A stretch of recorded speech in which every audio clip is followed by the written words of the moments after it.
Hi everyone. So looking forward, this is our very first class of High Fidelity Cafe. So I just want to say thank you first because it's thanks to you that this is happening. You guys are the ones who asked me to teach, and it's because of you that I'm teaching, and it's because of you that I've developed this further and further and further. And it's amazing to be able to share our passion for getting to the truth together. It's called High Fidelity Cafe because it's really about this conversation, and it's really about trying to get true. High fidelity is a term in sound that has to do with getting really clear to source. So this is really what we're trying to do. We're trying to get true. We're trying to get clear. We're trying to get out of our own way. So I'm going to do something that I wanted to do about a week ago. This is something I wanted to do from my mother's yard site. My mother passed away 3 years ago now, and this is Parashat Vayigash. So it's when Joseph and Yehuda finally meet. And what we're going to do with today is a portion where where he finally reveals himself to them. Essentially, this is the moment where Yehuda came to see Joseph, and Joseph basically told him that he can't possibly go back to Canaan without Benjamin, his youngest brother, because it would kill his father. But it's also the part where he realizes that Benjamin named all of his children after his brother and after pains about his brother. So Joseph can't take it anymore, and he wants to explode into tears. He sends everyone away, and then he says, "Vayomer Yosef lelechav, kshu na elai, vayagashu, vayomer ani Yosef achichem asher machtem oti mitzrayma." So Joseph says to his brothers, "Please come closer to me," and they drew closer. And he said, "I'm your brother Joseph, whom you sold into Egypt." So at this point, they're taken aback, and he says to them, "Va'ata al ta'atzvu, don't be sad, ve'al yichar be'nechem, and let it not trouble you, ki machachtem oti, don't let it trouble you that you sold me, ve'hine ki lemichya shalcheni Elohim lifnechem, because it was to preserve life. It was basically to bring life to everyone that God sent me in Egypt before you. Had Joseph not been in Egypt, there would have been a famine and everyone would have been wiped out because there would have been no food. So he says to them, don't freak out, don't get upset, don't be afraid. It was a good thing in the end. It was God's plan. And then he says, he ends with a sentence, "V'shelcheni Elohim lifnechem," and God sent me before you, "Lashum lachem she'erit ba'aretz," to make for you a remnant in the land, "Ulechayot lachem uleflita gdola," in order to preserve it, to give you a great deliverance. So here it's also foreshadowing of the future where they're going to leave Egypt and be really successful. So let's just go into the Likutei Halachot, and let's just start with the first part, which is about him telling them not to be upset, not to be sad. So Rabbi Natan brings something incredible here. He says here, "Va'ata al tatzivu," and now don't be sad. Kol mi sheba el hatzadik betoch klal hakibutz hu gam ken bichlal hatzadik. So he's taking this from a whole other direction. He says everyone who comes to the tzaddik as a group, who gathers around the tzaddik, who gam bichlal tzaddik, he includes himself within the tzaddik. So what's the first thing Joseph says to them? Please come closer to me. And they drew close. So we understand that there's this idea that when we gather in the name of the tzaddik, we can include ourselves in the tzaddik. So essentially, this is also reminding us of what he told them way earlier in his earlier dreams, that he was going to be the center of their lives in a way. So he says here, "Ki yesh bechol echad miYisrael nekudat haemet shehu b'chinat tzadik." So why is it that when we gather in the name of the tzaddik, why is it that we're included in him? And he says, because Ki yesh bechol echad miYisrael nekudat haemet Shehu b'chinat tzadik. Everyone has an emet point, a point of truth within them. And when we gather to the grave of the tzaddik, to the tzaddik himself, then that is what shines. So we understand a few things here. Number one, we come to the tzaddik to find our own emet, to find our own truth. And we also understand that we don't just come, but we all gather towards the tzaddik. I was told more than once when I went to Uman that if you want to know what Rabbi Nachman looks like, because Rabbi Nachman didn't allow any portraits taken of him, no pictures, no drawings, nothing. No one knows exactly what he looks like. But he says if you look in the face of all the people who are gathered in Uman, you can literally see him. And it's very true. When you look in everyone's face, you see a particular kind of love, you see a particular kind of kindness, and it brings out a very particular kind of feeling in you. So we understand that number one, we have to get to the tzaddik. Because this whole subterfuge with him being sold to Egyptians and them coming to Canaan is ultimately in order to reveal him as the tzaddik itself. And he says here, once you come to him and you're included in him, what shines forth? Your own truth. So once when I went to New York with Rabbi Tradel, he said to me, you can go to a tzaddik, you can go to a great sage's grave and hope for two things. You can either come for blessing and then write notes and say, I'd like this, I'd like that, show up with your shopping list. Or the other thing that you could do is you could come as if you're coming to yourself. And what people really do when they come to the tzaddik is they're trying to get to a place where they're finally faced with their own truth. When you stand by the tzaddik's grave, whether it's Uman, whether it's New York, wherever you choose, even in Tush and Wabriand, wherever you choose, even sometimes people stand right facing the Aron HaKodesh, facing the Torahs, behind the curtain. And at that moment, you're faced with nothing but truth. You can ask for blessings, you can ask for many things, but what comes out of your mouth, you can't really sketch yourself and lie to yourself in those instances. So that's really what he's telling them here. So he says here, essentially, what brings you comfort in life? You know how many times, many people as they're growing up, they don't know who they are, they're lost, they're very upset, they're very anxious, they're freaked out, they drive everyone else nuts. But what happens when their truth is revealed to them, who they are, the truth of who they are is revealed to them, they calm down, they start to breathe, they start to relax, they start to be less angry, they start to be able to function, right? Because they're finally in touch with what it is that they came here to do. And then the more someone is away from that point, so the more someone is away from their truth, the more damage they could do. So he's saying to them, don't be upset, don't get sad. Au contraire, like this is the whole point. You're now in contact with the truth of your very existence. Ani Yosef, I'm Joseph. So the second that the tzaddik is revealed, our job is to look for the tzaddik. Our job with our lives is to look for him, whatever that means, whoever your tzaddik is. Your job is to go looking for him. And then in this journey, when you finally come in contact with these places where these tzaddiks lie, because what's amazing about a tzaddik is that he refined his body. So we go to be with the body. You can light a candle in your house and you can speak truthfully. And that's really powerful and it's a nice spiritual experience. But when you stand at the grave of a person who's completely refined himself to the point where he's a complete conduit between this world and the next, it's an extremely powerful experience. And you want to be next to this gateway. They say that the bodies of tzaddiks don't rot. And this is why they don't rot, because they fully refine them. And they remove from them all the way this world grabs and holds and compromises their spirit and their life. So that's why we go there. So he says here, Ha'emet shehu b'chinat tzadik. So he says, you finally get to the truth, which is your tzaddik point within you. So not only are you going to the tzaddik, but there's a tzaddik point in you. That's what's revealed. Shesham mikor hasimcha.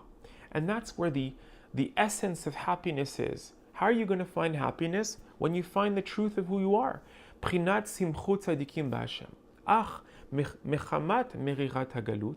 But because of the bitterness of the exile, Bechlal u'bifchat, in particular and in general, Ne'elam b'chinat tzadik sheyesh etzel kol echad. That spark of your truth, that spark of your tzaddik point within you, and the tzaddik himself actually, is hidden from everyone. It's vanished. And that's why one of the greatest sins you could do is to tell people, don't go to this grave, don't go to this tzaddik, because you're literally hiding his point of access, and his life would have been completely different. So it's very important that when someone wants to go to the tzaddik's grave, that you allow them to do this, because they're really, their soul and their lives are screaming to connect to their truth. So he says here that the bitterness of exile, and we understand from this that, exile is how our body is being pulled into all these things. I mean, we're hungry and we're needy and we need this and we need money and we need to work and we need this.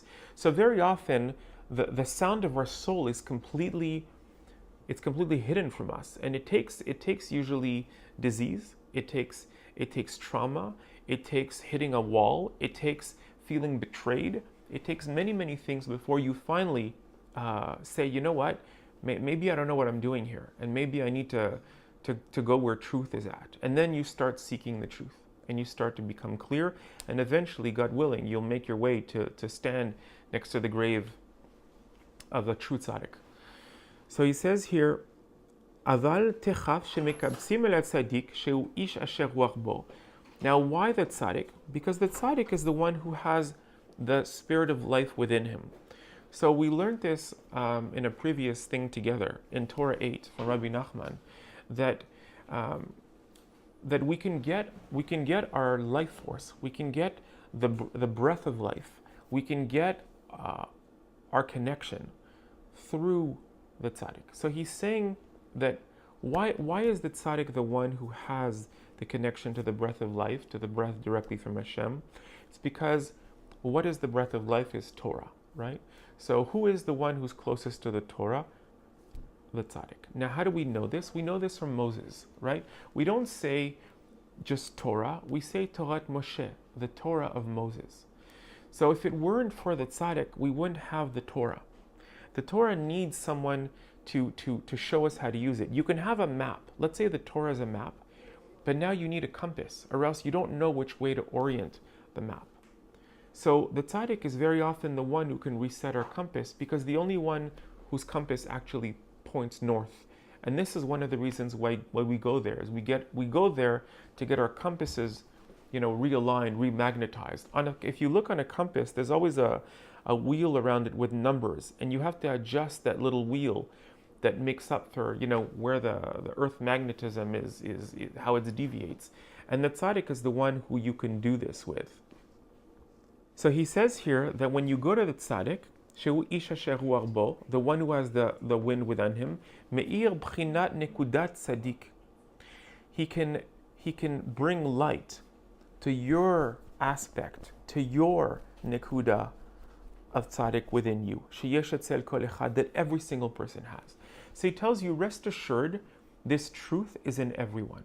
The problem is it's hidden, and the problem is that the everyday consumerism, the everyday materialism, the everyday needs of the body very often pull us in a way where we don't hear it anymore. So when you finally say, you know what, I want to go hear the truth of who it is that I am, and you know that there's more to life than this, and you know that there's more to you than this, and you go to these places, and you finally speak your heart at the grave of a tzaddik. You confess, you apologize, you ask for forgiveness. You get to a place where they say in French, se dire les quatre vérités, to tell you your four truths. It's very interesting that it's the four truths and that there's four letters in God's name, Yud Ke Vav Ke. And it's very interesting that each of the kingdoms of the exile are to hide one letter of Hashem's name. So it's very interesting that in French we say dire les quatre vérités, which is I'm going to tell this person, what time it's at. What time it's at is described in French as four truths. So when you finally want to know your truth, when you finally want to, I was listening to a video about a drug that some people who have narcotics abuse issues are taking. I think it's from Africa or something, and what it really does is it's almost like a truth serum. And when you take this bark and you mix it with, when they make you this tea, what ends up happening is it's almost like the veil is lifted from how you lie to yourself. And the second you see your own truth, you almost don't need to run away anymore. And it seems that in a lot of people, this medicine is able to free people from drug abuse with one treatment, simply by showing, by revealing, by dropping the veil of how people lie to themselves. So we understand that this is why he's telling them to be comforted, because this is really the point of their lives. So he says here, "Valideze nitchabea simcha." So by everyone finding their point, by gathering together around their tzaddik, around the tzaddik, alideze nitchabea simcha, the simcha grows, the happiness grows, prinat or tzadikim mismach, because what can bring you joy? The light of the truth, right? That's all we want to see in life. You see it when two people have been in a fight for a long time. And a fight, an argument, is often because of a lack of communication, right? Or a disagreement. And then finally, when they see each other, my mom was really, really good at telling both parties. She would go see like one uncle of mine, and she'd say, "You know what? Your brother, he really wants to make peace with you. He really loves you, and he just doesn't know how to do it." And she'd tell the same thing to the other uncle, and then they would both believe that each other wanted to make peace with each other. And when they finally would see each other, they would recognize that there was an inherent love and an intent to connect, and it would work. My mother really knew that despite what people had lived and what people had gone through, how people felt about each other, if you brought them into a room together and you allowed them to speak their truth in a way, just gathering them around good food and putting them at ease, very often could do miracles. And because she was a president of federations of teachers' schools, she really had a lot of time to meet with people. And I saw her myself work out very, very complex labor issues and very complex grievance issues simply by meeting people. We often see that. We often see that today with email or with text. Things can escalate very quickly, but then when you're faced with the person, all of a sudden things drop away, because it's very hard to lie to yourself and to lie to the other when you're in the presence of each other very, very often. It seems like the truth resonates, and it's completely unavoidable. So he says here, and this is what Yosef really was saying to his brothers. V'ata al tzevu. Now, ata means now. Al ta'atzevu. Don't be sad. Ki me'achar shezochim litkabetz yachad el hatzadik. Because after you've merited to gather around the tzaddik, Emet, the true tzaddik, prinat Yosef. And it's very interesting that the name Joseph in Hebrew, Yosef, means la'asef, means to gather. So his very name means to gather, right? We know that there's two messianic aspects, the messianic aspects of Joseph and the messianic aspect of David. So, and if you think about it, Joseph is this aspect of going deep into Mitzrayim, going into Egypt, going into the Tumah, going into where the sin is, going to the darkness, going into all those places and gathering the Jews there, letting them hear the call. You see it very much today, how the Lubavitch movement goes everywhere on earth. There's, I think, 4,000 or so shlichim, people who were sent by the Rebbe to go to different places of the earth to literally say, you know what, just light a candle, meaning connect to the truth inside of you.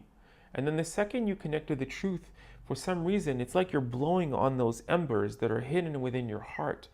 And by blowing gently on them, they can start to... And if you blow too hard, I mean, you could just make a big giant amount of dust fly around and just make it worse. But if you blow very, very carefully, if you give the embers just enough oxygen, if you do it very, very slowly, and it's interesting, he says here, ruach, right? We learned a second ago that he says that the tzaddik is the one that has the ruach, and it's not any ruach. We know that Joseph had a coat of many colors. What is this coat about? It's because he had the color to be able to speak to every single person in the language and in the way he needed to hear truth. You know a great person, you know a great sage when he can take very, very high level concepts and simplify it and give it over to the simplest of people exactly like they need to hear it. We see this very often in many good schools. Take the most experienced teachers to teach the most foundation level classes, because they're able to convey not just the passion, but the connection to the source of what they're trying to teach, but they're also able to bring it down, to use the right color, to use the right tone, to use the right language, to simplify it in a way where they're able to literally deliver it to the person where they are.